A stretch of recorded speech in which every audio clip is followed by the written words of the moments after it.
नमस्कार दोस्तों, मैं हूं अभिसार शर्मा।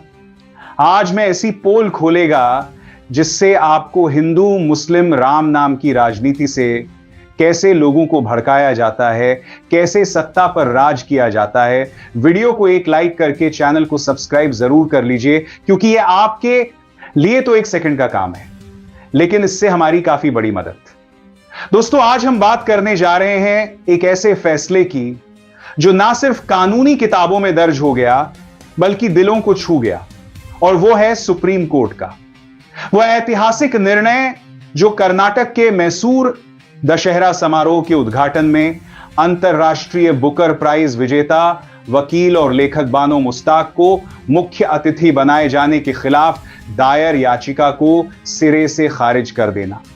यह फैसला सिर्फ एक मुकदमे का अंत नहीं था, बल्कि एक बड़े संदेश का प्रतीक था जो कहता है कि भारत की मिट्टी में गंगा जमुनी तहजीब की जड़ें इतनी गहरी है कि कोई भी राजनीतिक हवा इन्हें उखाड़ नहीं सकती। कल्पना कीजिए, मैसूर का वो भव्य दशहरा उत्सव जो सदियों से चला आ रहा है, जहां हिंदू परंपराओं का संगम होता है, रंग बिरंगे झांकियां, मंदिरों की घंटियां और भक्तों का समुद्र। लेकिन इस बार विवाद की आग लग गई जब राज्य सरकार ने बानो मुश्ताक को मुख्य अतिथि के रूप में आमंत्रित किया। बानो मुश्ताक कौन है? वो एक ऐसी शख्सियत है जिन्होंने अपनी कलम से दुनिया को हिला दिया। अंतर्राष्ट्रीय बुकर प्राइज जीतकर उन्होंने साबित किया कि साहित्य की कोई सीमा नहीं होती, और वकालत के क्षेत्र में भी उनकी पैठ ऐसी है कि वो न्याय की मशाल जलाती चलती हैं। लेकिन याचिकाकर्ताओं ने कहा, मुसलमान को मंदिर परिसर में दशहरा समारोह का उद्घाटन करने का हक नहीं है। यह धार्मिक भावनाओं का अपमान है, यह परंपरा के खिलाफ है। और बस ये आवाज इतनी तेज हो गई कि मामला पहले हाईकोर्ट पहुंचा, वहां से झटका लगा, फिर सुप्रीम कोर्ट के दरवाजे पर दस्तक दी गई। लेकिन वहां भी वही हुआ जो होना चाहिए था। सुप्रीम कोर्ट की जस्टिस विक्रमनाथ और जस्टिस संदीप मेहता की बेंच ने सुनवाई से ही इनकार कर दिया और 3 बार दोहराया, खारिज करते खारिज करते खारिज करते। ये शब्द जैसे तीर की तरह सीधे निशाने पर लगे। लेकिन कोर्ट ने सिर्फ खारिज नहीं किया, बल्कि सवालों की बौछार कर दी। याचिकाकर्ता के वकील से पूछा, क्या भारत की संविधान की प्रस्तावना कुछ और है? क्या हम गंगा जमुनी तहजीब में नहीं जीते? क्या राज्य अपने सार्वजनिक कार्यक्रमों में धर्म के आधार पर भेदभाव कर सकता है? ये सवाल इतने स्पष्ट थे कि जवाब खुद ब खुद निकल आया। कोर्ट ने साफ कहा, यह राज्य सरकार का सार्वजनिक कार्यक्रम है, निजी नहीं। इसलिए किसी की धार्मिक पहचान के आधार पर उसे रोकना असंवैधानिक है।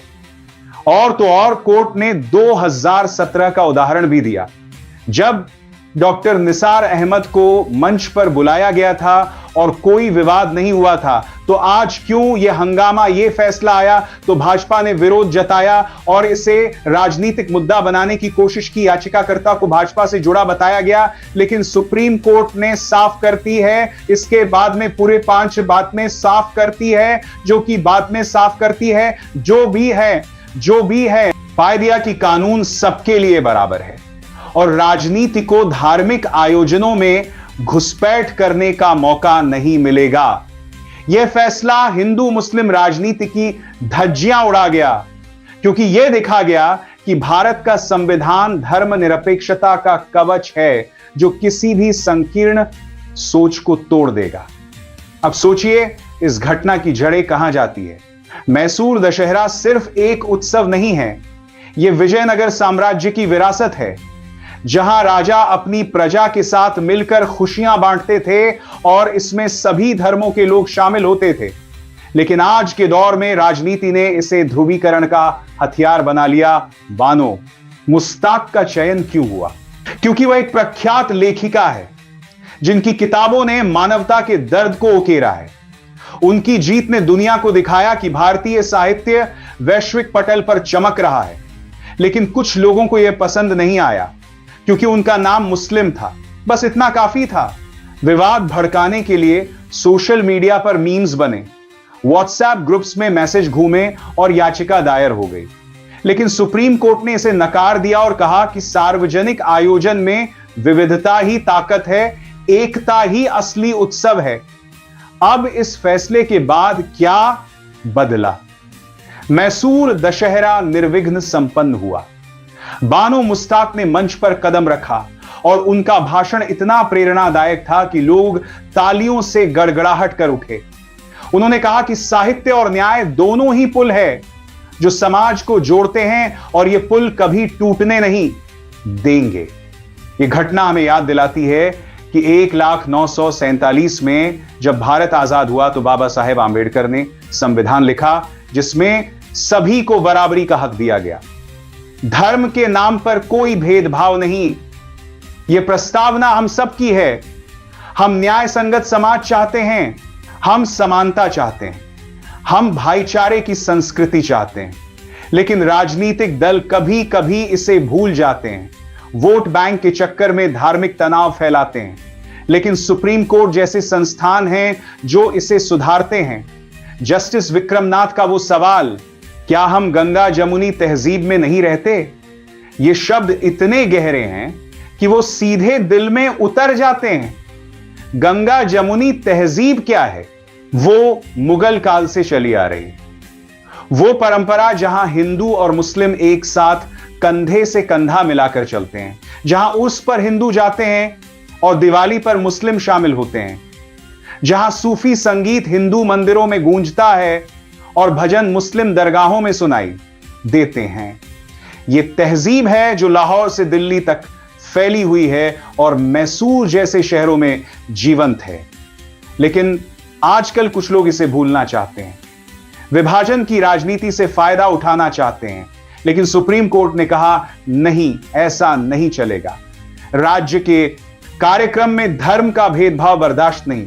अब बानो मुश्ताक की कहानी सुनिए। वो कर्नाटक की रहने वाली है जिन्होंने अपनी किताब ब्रेडेड रिवर के लिए बुकर प्राइज जीता। यह किताब नदियों की तरह बहती जिंदगियों की कहानी है, जहां हाशिए पर जीने वाले लोग अपनी आवाज उठाते हैं। वो वकील हैं जो गरीबों के लिए लड़ती हैं और लेखिका हैं जो समाज के आईने को साफ करती हैं। उनका चयन मुख्य अतिथि के रूप में एक संदेश था कि उत्सव सिर्फ परंपरा का नहीं बल्कि प्रगति का भी प्रतीक है। लेकिन विरोधियों ने इसे सांप्रदायिक रंग दे दिया। याचिका में कहा गया मंदिर परिसर में मुस्लिम का उद्घाटन धार्मिक अपमान है। लेकिन कोर्ट ने जवाब दिया, मंदिर परिसर सार्वजनिक जगह है, राज्य का आयोजन है और संविधान अनुच्छेद 14 के तहत सबको समान अधिकार है, कोई अपवाद नहीं। अब इस फैसले का असर क्या पड़ा? भाजपा को झटका लगा क्योंकि वो इसे चुनावी मुद्दा बनाना चाहते थे। लेकिन जनता ने देखा कि न्याय ने बोल दिया और राजनीति को पीछे हटना पड़ा।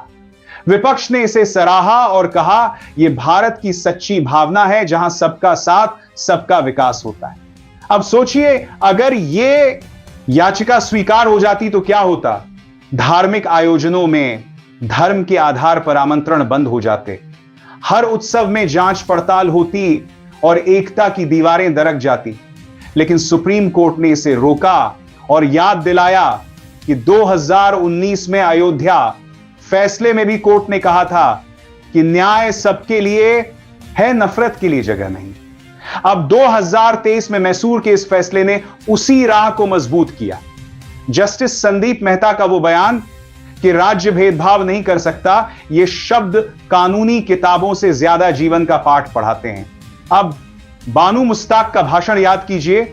उन्होंने कहा कि दशहरा रावण पर विजय का प्रतीक है और रावण की सोच ही संकीर्णता थी जो विभाजन लाती है। इसलिए हमें राम की तरह एकता चुननी चाहिए। ये शब्द उत्सव को नया आयाम दे गए और लोग समझ गए कि उत्सव सिर्फ पूजा का नहीं बल्कि संदेश का माध्यम है। अब इस घटना से सीख क्या मिलती है कि हमें अपनी परंपराओं को आधुनिकता से जोड़ना है, विविधता को ताकत मानना है और राजनीति को धर्म से अलग रखना है। भारत की मिट्टी में असंख्य संस्कृतियां पनपती हैं। उत्तर में कुंभ मेला, दक्षिण में ओणम पूर्व में, बिहू पश्चिम में, नवरात्रि और हर जगह सभी धर्मों के लोग शामिल होते हैं। यह हमारी ताकत है, अगर हम इसे तोड़ेंगे तो कमजोर हो जाएंगे, लेकिन सुप्रीम कोर्ट जैसे पहरेदार हैं जो इसे बचाते हैं।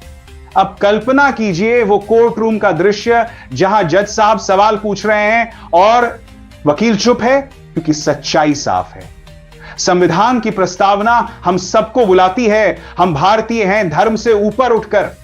अब इस फैसले के बाद मैसूर दशहरा और भव्य हुआ, लोग बानो मुश्ताक को सम्मान देने लगे और राजनीतिक विरोध धीरे धीरे शांत हो गया।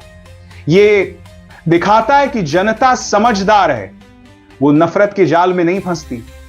अब लेखक की वो पंक्ति याद आती है, सुप्रीम कोर्ट का यह निर्णय दिल जीतने वाला है। यह बताता है कि भारत सबका है, हिंदू का, मुस्लिम का, सिख का, ईसाई का, जैन का, बौद्ध का, पारसी का, हर उस इंसान का जो इस धरती का निवासी है। यह फैसला एक मील का पत्थर है जो आने वाली पीढ़ियों को सिखाएगा कि न्याय की जीत हमेशा होती है और एकता की राह कभी बंद नहीं होती। अब हम इसकी गहराई में उतरे। 1947 से लेकर आज तक भारत ने कितने संकट देखे, विभाजन की आग, सांप्रदायिक दंगे, लेकिन हर बार संविधान ने बचाया और सुप्रीम कोर्ट ने मजबूती दी।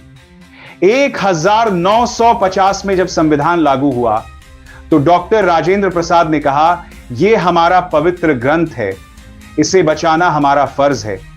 और आज जस्टिस विक्रमनाथ ने उसी भावना को जिया। अब बानो मुश्ताक की किताब ब्रेडेड रिवर पढ़िए, उसमें नदियां कैसे आपस में मिलती हैं, वैसे ही समाज के लोग मिलकर मजबूत बनते हैं। उनका बुकर प्राइज 2023 में आया और यह चयन उसी की उपलब्धि का सम्मान था। लेकिन विरोध ने दिखाया कि अभी भी कुछ लोग पिछड़े सोच में जीते हैं, लेकिन कोर्ट ने उन्हें आगे बढ़ाया। अब सोचिए, अगर हर राज्य ऐसा करता तो क्या होता? हर उत्सव में सभी धर्मों के लोग मुख्य अतिथि बने तो एकता कितनी मजबूत हो जाएगी। उत्तर प्रदेश में ईद पर हिंदू नेता बुलाए जाते, गुजरात में नवरात्रि पर मुस्लिम कलाकार बुलाए जाते, केरल में क्रिसमस पर सभी एक साथ आते, लेकिन राजनीति रोकती है। लेकिन अब यह फैसला बाधा हटा रहा है।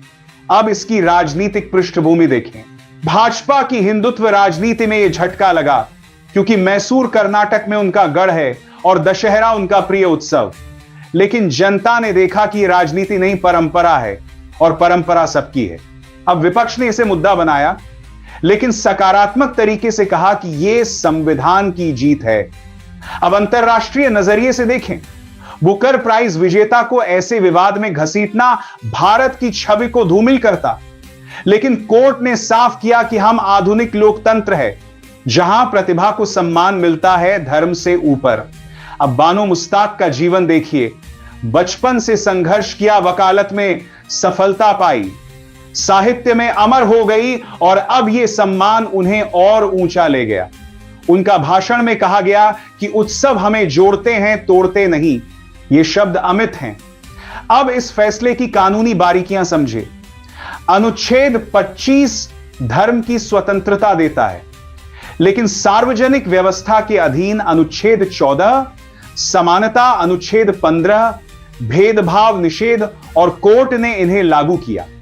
2017 का उदाहरण डॉक्टर निसार अहमद का वो केस, जहां भी यही हुआ था, कंटिन्यूटी बनी रही। अब सोचिए भविष्य में ऐसे कितने केस आएंगे, लेकिन हर बार न्याय जीतेगा क्योंकि संविधान जीवंत है। अब जनता की प्रतिक्रिया सोशल मीडिया पर ट्रेंडिंग हुई। Supreme Court wins unity in diversity hashtag चले और लोग शेयर कर रहे हैं कि यह भारत की सच्चाई है। अब लेखक का अंतिम शब्द, सुप्रीम कोर्ट ने साबित किया कि भारत सबका है और हम सबको इसे बचाना है। यह फैसला इतना लंबा सफर तय करेगा कि आने वाले वर्षों में स्कूलों में पढ़ाया जाएगा, कोर्ट रूम में इत होगा और दिलों में बसेगा, क्योंकि यह सिर्फ एक मुकदमा नहीं था बल्कि एक क्रांति। दोस्तों, अगर आपकी यह वीडियो पसंद आया तो वीडियो को लाइक करें और चैनल को सब्सक्राइब करें और कमेंट में बताएं आप ये वीडियो कहां से देख रहे हैं।